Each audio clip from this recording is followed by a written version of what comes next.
बर.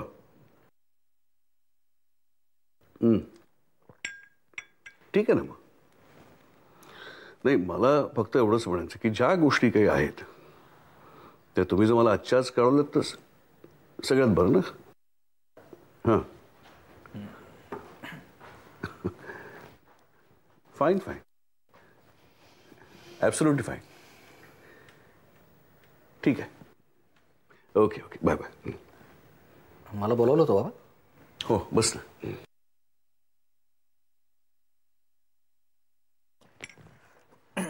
बोला.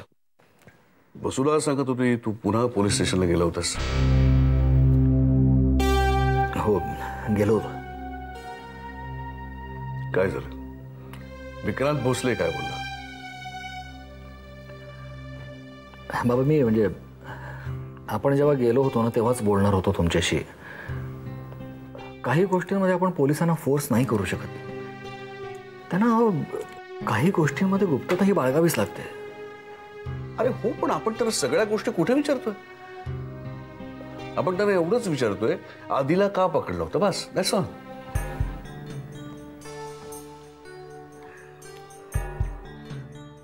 बा ठीक आहे.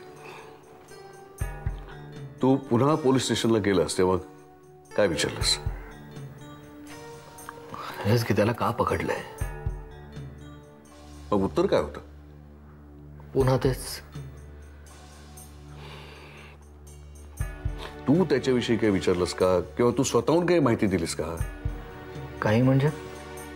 अरे आधीच्या निर्दोषत्वाबद्दल जर आपल्याला विचारलं तर आपणच सांगणार ना त्याच्याविषयी. आणखीन कोण सांगणार आहे? पण काय प्रश्न विचारतोस तू?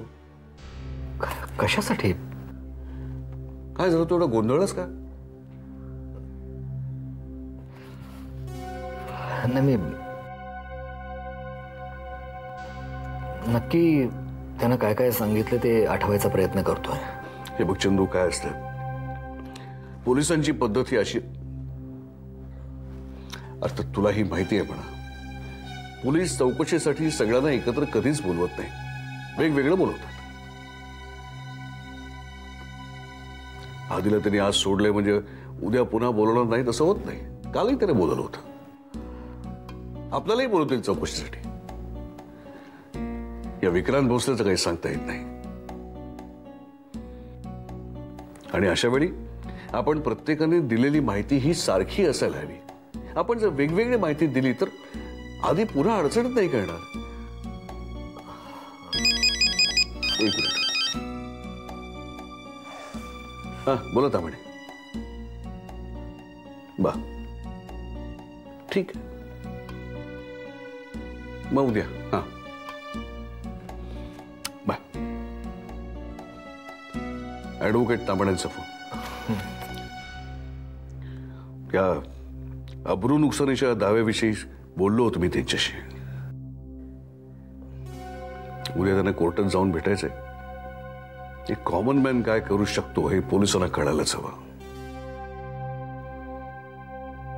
म्हणून मी तुला विचारतोय, तू तिथे काय बोललास किंवा तो विक्रांत भोसले काय बोलला हे मला सांग. काय नाही होत, तेच तेच प्रश्न विचारत होता आणि मी तीच उत्तरं देत होतो, बस. बाकी काही नाही. ठीक आहे. वकिलांची नोटीस एकदा गेली ना की खडाखडा बोलायला लागतील सगळे.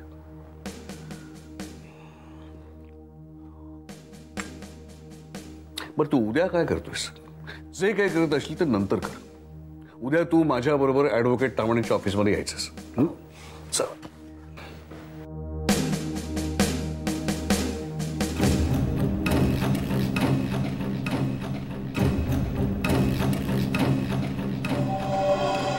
प्रथमेशच्या बाबतीत काय झालं? त्याला होणारे भास स्वप्न त्याविषयी?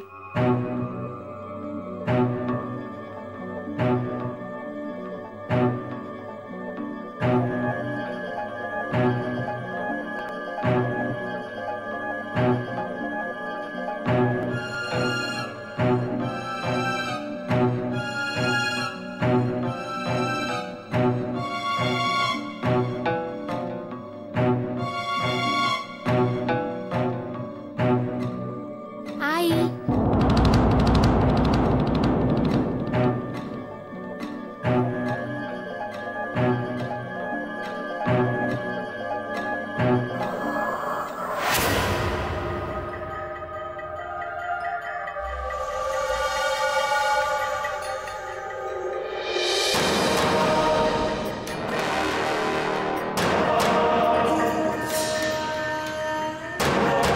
सुबाळा, नाव काय तुझं?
बाबा, मला तुमच्याशी जरा बोलायचंय. बोल मधू. गेले काही दिवस माझा विचार चालू आहे, पण आता डिसिजन मला फायनल झालंय. कशा संबंधी? हेच आदिनाथ संबंधी. त्याला जे पकडून नेलं होतं त्याच्या संबंधी. मी कोर्टामध्ये केस करायची असं ठरवलंय. त्याच्यावरती अब्रू नुकसानीचा दावा ठोकायचा असं ठरवलंय. अब्रू नुकसानीचा दावा? नीट विचार केलायस तू? आदिला पकडल्यापासून मी तेच करतोय बाबा. काय केलं त्या विक्रांत भोसलेनी? आदिला का पकडलं? कारण दिली? कोणीतरी जबानी दिली, बस सांगितलं, एवढंच सांगितलं. मी तिथे जाऊन भांडलो, त्याच्यावरती अब्रू नुकसानीचा खटला ठोकेन असं म्हटलं, तेव्हा त्यांनी सोडलंय त्याला. मधू, विक्रांतनी आदिनाथला चौकशीसाठी ताब्यात घेतलं. त्यांनी फक्त त्याची ड्युटी बजावली. चौकशीत काहीही निष्पन्न झालं नाही, म्हणून आदिनाथला सोडून दिलं त्यांनी.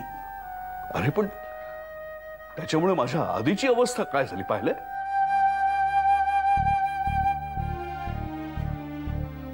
घरी आल्यापासून कोणाशी धड शब्द सुद्धा बोलला नाही तो.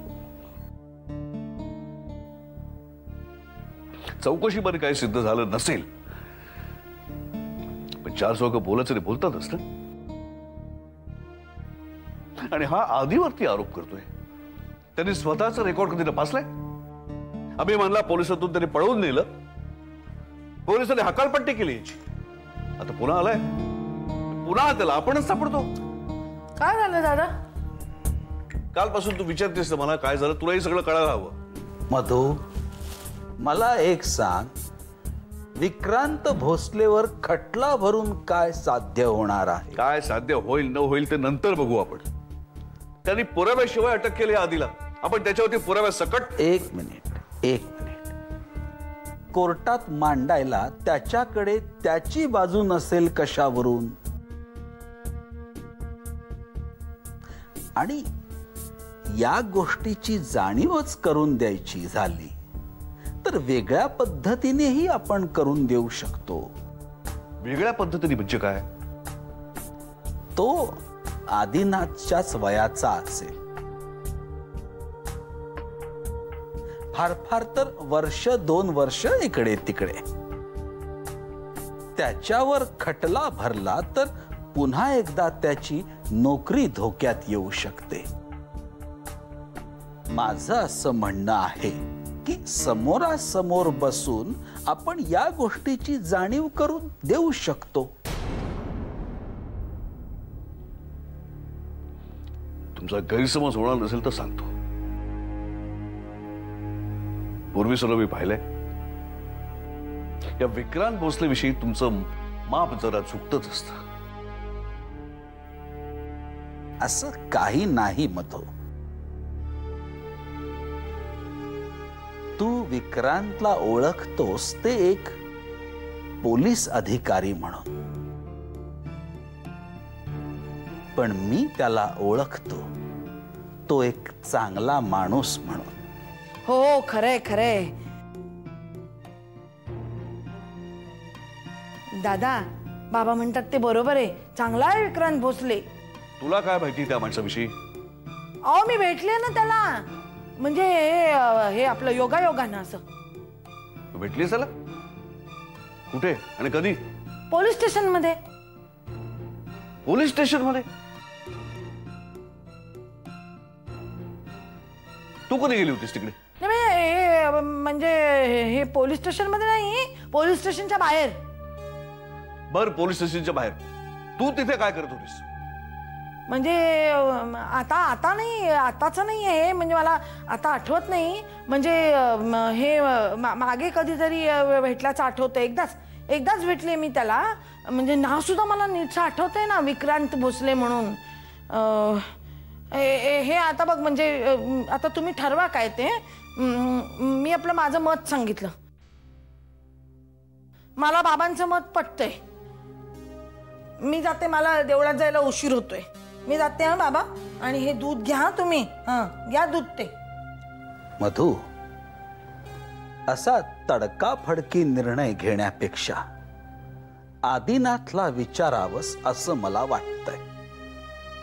आणि तसंही आदीचं निर्दोषत्व सिद्ध झाल्यामुळेच विक्रांतनी त्याला सोडलं आहे ना.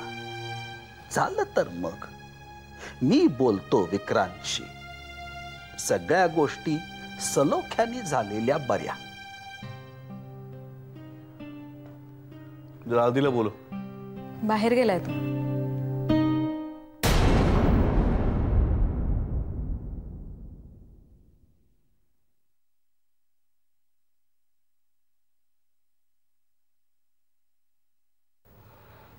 हॅलो आधी, कुठे आहेस तू? Police station? कसली यायची? कुसुम, ए कुसुम. ओ बाबा आले.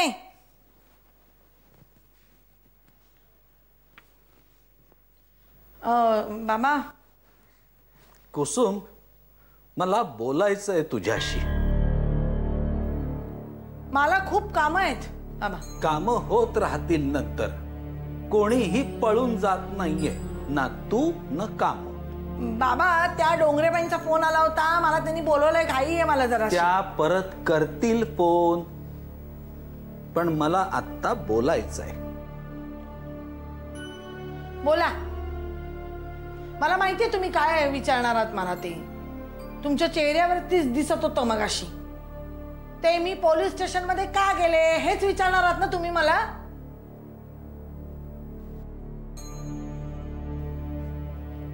बैस बैस.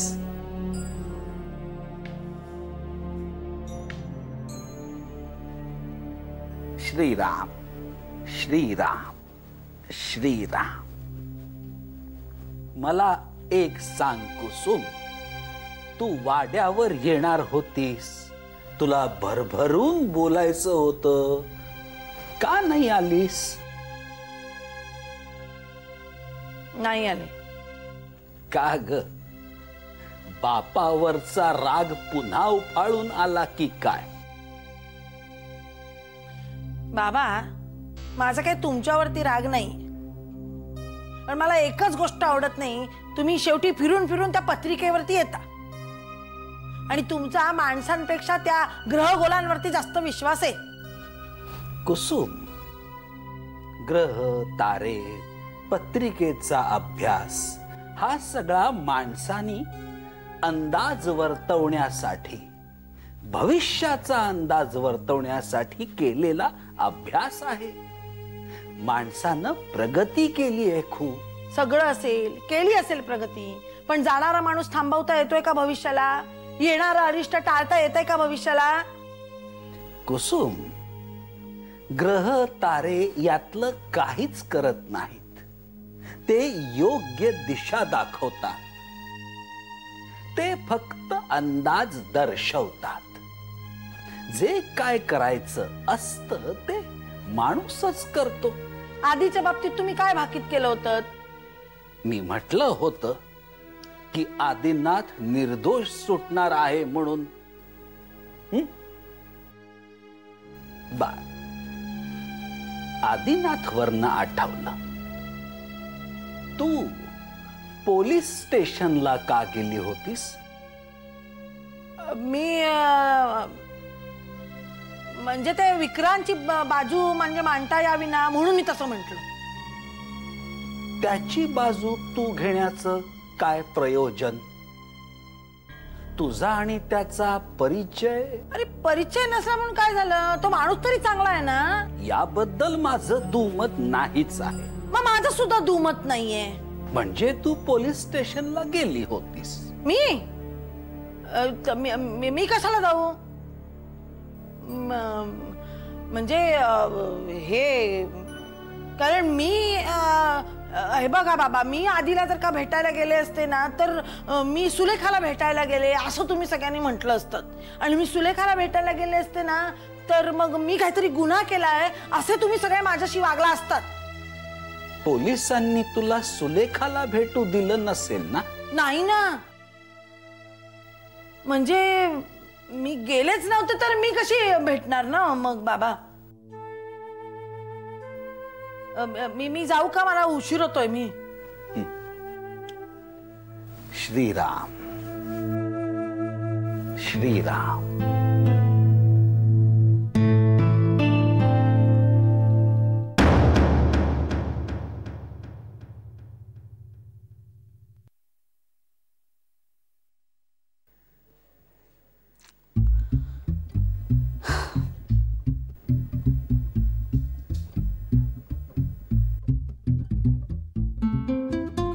प्रथमेश, दे ना पुस्तक प्लीज.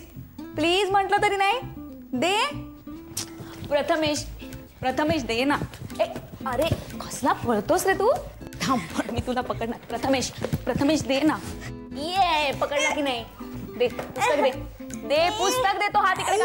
प्रथमेश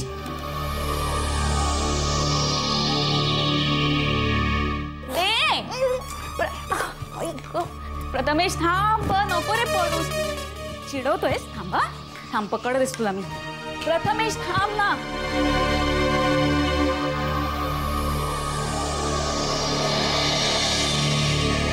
इंदू, इंदुमती, इंदू, इंदुमती, इंदू, इंदुमती, इंदू, इंदुमती, इंदू, इंदुमती, इंदू, इंदुमती, इंदू, इंदुमती, इंदू, इंदुमती.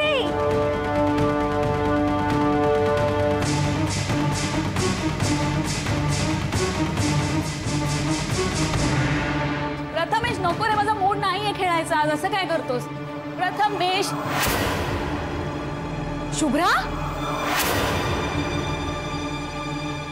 शुभ्रा, हिला काय झालं? शुभ्रा, शुभ्रा उठ ना. शुभ्रा, शुभ्रा काय झालं? प्रिया, मला पुन्हा ते पाय दिसले, ती बाई आणि ते सगळं दिसलं. कोणते पाय शुभ्रा? माहित नाही, पळणारे पाय. कुणाचं ते माहित नाही. आणि पुन्हा तो आवाज. इंदुमती.